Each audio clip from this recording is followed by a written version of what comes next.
নমস্কার বন্ধুরা, আমি চন্দনা। আমার একটি ব্লগে সবাইকে স্বাগত। কেমন আছে সবাই?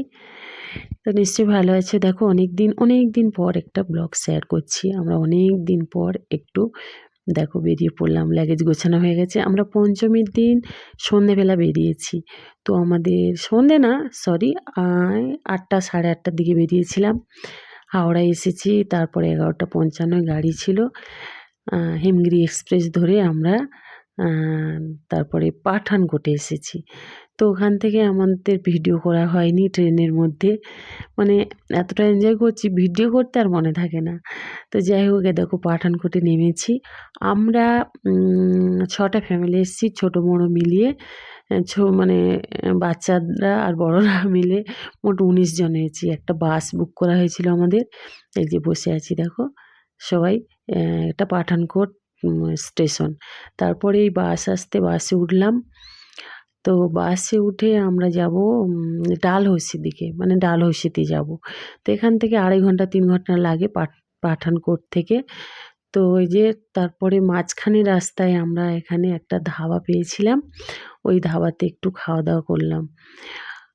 ধাবাতে তেমন কিছু এখানে পাওয়া যায় না, ভাত পাওয়া যায় না। সারাদিনের জার্নি এখানে একটু পরোটা, কেউ রুটি সবজি এরকমই পাওয়া গেছিলো। তো সবাই এই যে ধাবায় বসে এই যে খাওয়া দাওয়া করছে দেখো, আর গল্প করছে। তো আমরাও বসেছিলাম। বাবুসোনা তো খুবই ক্লান্ত হয়ে গেছিলো, এই যে বসে আছি খাবো বলে। তারপরে তো খাবার নিয়ে খাওয়া দাওয়া হয়ে যাওয়ার পর আবার আমরা মানে ওই বাসে উঠে গেছি। তো দেখো চারিদিকে কি সুন্দর প্রাকৃতিক দৃশ্য। কে কে পাহাড় ভালোবাসো অবশ্যই কিন্তু কমেন্ট করো। অনেক দিন পর কিন্তু বেরিয়েছি। তারপরে এই যে হোটেলে ঢুকেছি। হোটেল থেকে ভিউটা জাস্ট অসাধারণ দেখতে। তারপরে আর দেখো এই যে রাতের খাওয়া দাওয়ার জন্য হোটেলেই ব্যবস্থা ছিল। ওই দিন আমরা বেরোইনি, কেউ বেরিয়েছিল। আমরা সারাদিন রুমে রেস্ট নিয়েছিলাম। বাবু বমি করেছিল বলেও বেরোইনি।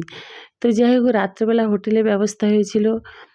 ওখানে চিকেন আর ভাত খেয়েছি, কেউ রুটি খেয়েছিল। আর হোটেল থেকে এই দেখো এইভাবে এই দৃশ্যটা তুলেছিলাম। খুব সুন্দর কিন্তু। তো কেমন লাগলো অবশ্যই বলো। এখানে দেখো আমরা খেয়ে নিয়েছি, মিস্টার রাওও খেয়ে নিয়েছে, আর কয়েকজন খাচ্ছে, আর বাবুই তার অন্যান্য বন্ধুদের সঙ্গে কীরকমই মজা করছে দেখো। তো কেমন লাগলো ব্লগটা অবশ্যই জানিও। ভালো লাগলে একটা লাইক করে দিও। দেখো।